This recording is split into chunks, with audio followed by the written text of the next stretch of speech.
Elevate your aspirations, guaranteed placements and higher salary packages. Admissions open at St. Mother Teresa Engineering College, the best institution in Thoothukudi district. அமெரிக்க அதிபர் Trump தொடர்பாக தனது கருத்துகளுக்கு தொழிலதிபர் Elon Musk வருத்தம் தெரிவித்துள்ள சூழலில் இருவருக்கும் இடையான மோதல் முடிவுக்கு வந்துவிட்டதா என்ற கேள்வி எழுந்துள்ளது.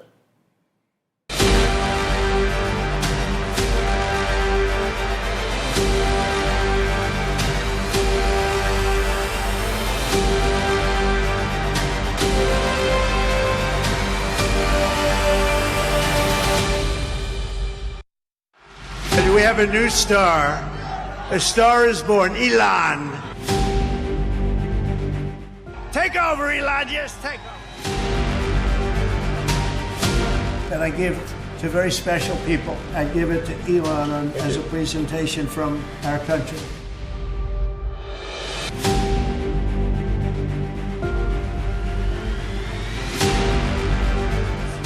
அமெரிக்க அதிபர் தேர்தலில் குடியரசுக் கட்சி வேட்பாளராக போட்டியிட்ட டொனால்டு டிரம்பிற்கு வலதுகரமாக இருந்து செயல்பட்டவர் டெஸ்லா, ஸ்பேஸ்எக்ஸ் நிறுவனங்களின் தலைவரும் தொழில் அதிபருமான எலான் மஸ்க். இருவருக்கும் இடையில் சிறப்பான நட்பு நீடித்து வந்த சூழலில் ட்ரம்ப் கொண்டு வந்த வரி மற்றும் செலவின மசோதா கருத்து வேறுபாட்டை உருவாக்கியது.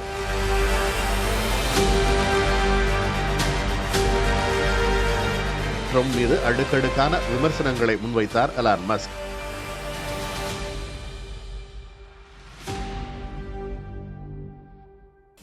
தான் இல்லை என்றால் ட்ரம்பால் அதிபர் தேர்தலில் வெற்றி பெற்றிருக்க முடியாது. ட்ரம்ப் நன்றி மறந்தவர் என்று கருத்து ஏவுகணைகளை வீசினார் எலான் மஸ்க்.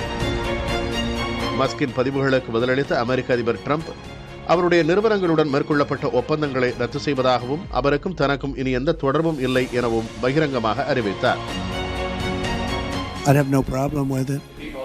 ட்ரம்ப் மஸ்க் இடையேயான மோதல் போக்கு அமெரிக்க அரசியல் மட்டுமன்றி உலக சந்தைகளிலும் எதிரொலித்தது. டெஸ்லா, ஸ்பேஸ்எக்ஸ் நிறுவனங்களின் பங்குகள் கடும் வீழ்ச்சியை சந்தித்ததால் மஸ்க் பல மில்லியன் டாலர்களை இழக்க நேரிட்டது.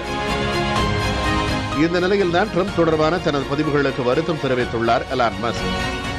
தனது எக்ஸ் தளத்தில் இது தொடர்பாக பதிவிட்டுள்ள அவர், ட்ரம்ப் குறித்த தனது பதிவுகள் அளவுக்கு மீறி சென்றுவிட்டதாகவும் அதற்காக வருத்தம் தெரிவிப்பதாகவும் பதிவிட்டுள்ளார். எனினும் மஸ்க் வருத்தம் தெரிவித்தது குறித்து ட்ரம்ப் இதுவரை எந்த கருத்தும் தெரிவிக்கவில்லை.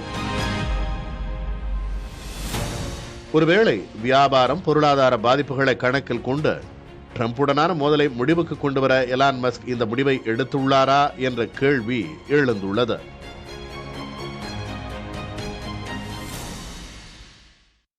அமெரிக்காவும் சீனாவும் தங்களுக்கு இடையிலான வர்த்தக மோதலை முடிவுக்கு கொண்டு வருவதற்கான செயல் திட்டத்திற்கு ஒப்புதல் தெரிவித்துள்ளனர்.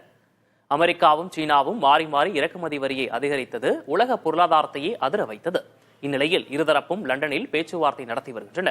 இதில் பிரச்சனைகளுக்கு தீர்வு காண உருவாக்கப்பட்ட செயல் திட்டம் குறித்து விரிவான விவாதம் நடந்தது. இறுதியில் செயல் திட்டத்தை கடைபிடிக்க இருதரப்பும் ஒப்புதல் தெரிவித்தன.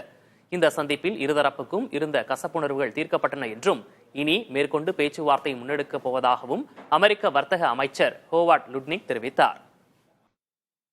அமெரிக்க அதிபர் ட்ரம்பின் செயல்களால் நாட்டின் ஜனநாயகம் அச்சுறுத்தலுக்கு உள்ளாகியுள்ளதாக கலிபோர்னியா ஆளுநர் நியூசம் கூறியுள்ளார்.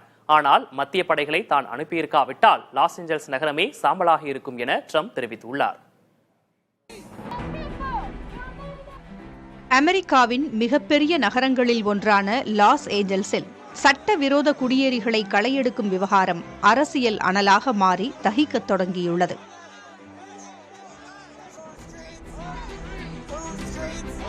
அமெரிக்க அதிபர் ட்ரம்பும் கலிபோர்னியா ஆளுநர் கேவின் நியூசமும் மாறி மாறி குற்றச்சாட்டுகளை கூறி வருகின்றனர். தங்கள் அனுமதியின்றி லாஸ் ஏஞ்சல்ஸிற்கு மத்திய படைகளை அனுப்பியதன் மூலம் நாட்டின் ஜனநாயக பண்புகளையே அதிபர் சிதைத்துவிட்டார் என்று நியூசம் குற்றஞ்சாட்டியுள்ளார்.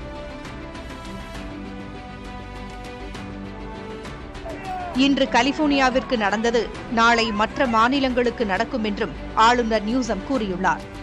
ஆனால் தான் மத்திய படைகளை அனுப்பியிருக்காவிட்டால் போராட்டக்காரர்கள் லாஸ் ஏஞ்சல்ஸை சூறையாடி சாம்பலாக்கி இருப்பார்கள் என்று ட்ரம்ப் பதிலளித்துள்ளார். லாஸ் ஏஞ்சல்ஸில் ரவுடிகள் ராஜ்யமாகிவிட்டதாகவும் கட்டுப்பாடின்றி வெளிநாட்டவர்களை மாநில அரசு அனுமதித்ததுதான் இதற்கு காரணம் என்றும் ட்ரம்ப் கூறியுள்ளார். இதற்கிடையே லாஸ் ஏஞ்சல்ஸில் அரசின் சோதனைகளை எதிர்த்து சட்டவிரோத குடியேறிகள் நடத்தும் போராட்டம் தீவிரமடைந்துள்ளது. வாகனங்களுக்கும் கடைகளுக்கும் தீ வைக்கப்படும் நிலையில் சில இடங்களில் கடைகளுக்குள் நுழைந்து பொருட்கள் கொள்ளையடிக்கப்பட்டுள்ளன. நிலைமை கைமீறி செல்வதால் பதற்றமான இடங்களில் மேயர் கேரன் பாஸ் ஊரடங்கு உத்தரவை பிறப்பித்துள்ளார். மற்றொரு அதிர்ச்சி செய்தியாக லாஸ் ஏஞ்சலிஸ் போராட்டங்கள் அமெரிக்காவின் பிற நகரங்களுக்கும் பரவத் தொடங்கியுள்ளது. New York, Chicago, San Francisco, Seattle, Denver, Austin, Dallas, Boston, Atlanta என பல இடங்களில் போராட்டங்கள் நடைபெற்றுள்ளன. 15 வயதுக்குட்பட்ட சிறுவர் சிறுமியர் சமூக ஊடகங்களை பயன்படுத்த தடை விதிக்க பிரான்சில் சட்டம் கொண்டுவரப்படும் என அந்நாட்டு அதிபர் இமானுவேல் மேக்ரான் தெரிவித்துள்ளார். இதுபோன்ற சட்டத்தை கொண்டுவர ஐரோப்பிய யூனியன் அமைப்பை வலியுறுத்தி வருவதாகவும் அவர்கள் நடவடிக்கை எடுக்காவிட்டால் பிரான்சில் மட்டுமாவது தடை கொண்டுவரப்போவதாகவும் அவர் கூறியுள்ளார். சிறுவர்கள் சமூக ஊடகங்களை பயன்படுத்திவிட்டு வன்முறையிலும் சட்டவிரோத செயல்களிலும் ஈடுபடும் போக்கு அதிகரித்து வரும் நிலையில் பிரான்ஸ் அதிபர் இந்த முடிவுக்கு வந்துள்ளார்.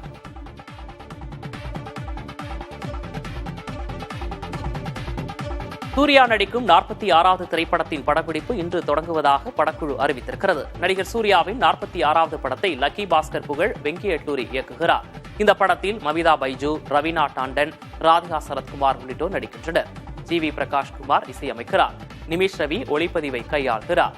சித்தாரா என்டர்டைன்மெண்ட்ஸ் நிறுவனம் சார்பில் நாகவம்சி தயாரிக்கும் சூர்யா 46 படத்தை அடுத்த ஆண்டு கோடை விடுமுறைக்கு வெளியிட திட்டமிடப்பட்டிருக்கிறது.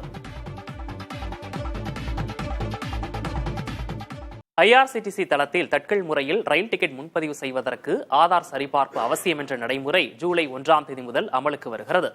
புதிய நடைமுறையின்படி தட்கல் டிக்கெட் முன்பதிவு செய்பவர்கள் தங்கள் IRCTC கணக்குடன் ஆதார் எண்ணை இணைக்க வேண்டியது அவசியமாக்கப்பட்டுள்ளது. டிக்கெட் முன்பதிவு செய்யும் முன் ஆதாருடன் இணைக்கப்பட்ட செல்போன் எண்ணுக்கு OTP அனுப்பப்பட்டு விவரங்கள் சரிபார்க்கப்படும். இதன் பின்பே டிக்கெட் முன்பதிவு செய்ய அனுமதிக்கப்படும். தட்கல் முன்பதிவுக்காக ஒதுக்கப்பட்ட நேரத்தில் முதல் 30 நிமிடங்களுக்கு அங்கீகரிக்கப்பட்ட முகவர்கள் டிக்கெட் வாங்க அனுமதிக்கப்பட மாட்டார்கள் என்றும் கூறப்பட்டுள்ளது.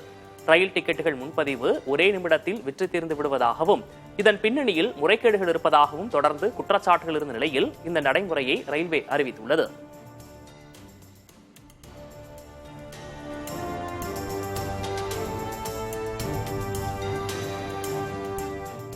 வீட்டில் வெப்பம் அதிகரிக்கும் போது அந்த ஏசியை 18இல் வை என கூறுவது இனி நடக்காது.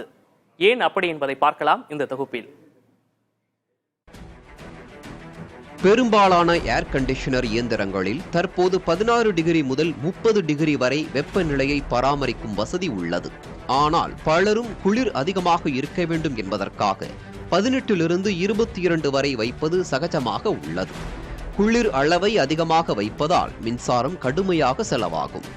இந்த சூழலில் ஏசிக்களின் வெப்பநிலை செட்டிங்கை 20 டிகிரிக்கு கீழ் வைக்க முடியாத அளவுக்கு கட்டுப்பாடுகள் கொண்டுவர அரசு திட்டமிட்டுள்ளது. இத்தகவலை மத்திய வீட்டு வசதி மற்றும் நகர்ப்புற வளர்ச்சித்துறை அமைச்சர் மனோகர் லால் கட்டார் தெரிவித்துள்ளார். ஏசிக்களில் வெப்பநிலை கட்டுப்பாட்டை 20 டிகிரி செல்சியஸிலிருந்து 28 டிகிரி செல்சியஸுக்குள் மட்டுமே வைக்கும் வகையில் சோதனை முயற்சி செய்ய போவதாக அவர் கூறியுள்ளார்.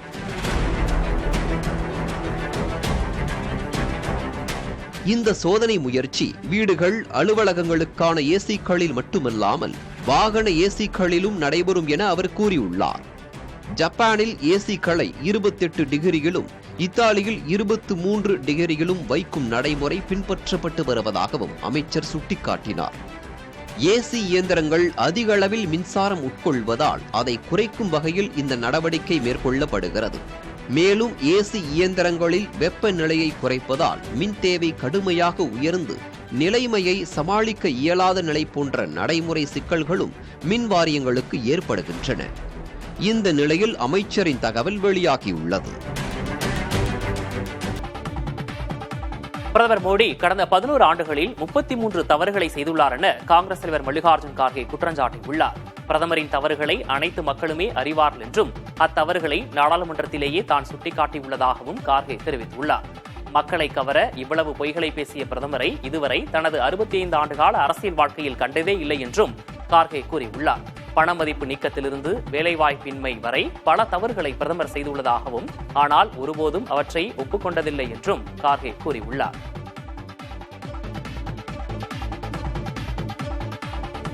இந்தியாவில் வாக்காளர் பட்டியல் தயாரிப்பு மிக கவனமாகவும் வெளிப்படையாகவும் மேற்கொள்ளப்பட்டு வருவதாக தேர்தல் ஆணையம் தெரிவித்துள்ளது. ஸ்வீடன் நாட்டில் நடைபெற்ற தேர்தல் தொடர்பான கருத்தரங்கில் இந்திய தலைமை தேர்தல் ஆணையர் ஞானேஷ்குமார் பேசினார். அதில் வாக்காளர் பட்டியல் அங்கீகரிக்கப்பட்ட அனைத்து கட்சிகளுடன் ஆண்டுக்கு ஒருமுறை பகிரப்படுவதாகவும் அவர்கள் கூறும் ஆட்சேபனைகள் சரி செய்யப்படுவதாகவும் தலைமை தேர்தல் ஆணையர் தெரிவித்துள்ளார். இதுபோன்ற நடைமுறைகளால் இந்திய தேர்தல்களின் நம்பகத்தன்மை சிறப்பானதாக உள்ளதாகவும் அவர் கூறினார். Elevate your aspirations, guaranteed placements and higher salary packages. Admissions open at St. Mother Teresa Engineering College, the best institution in Thoothukudi district.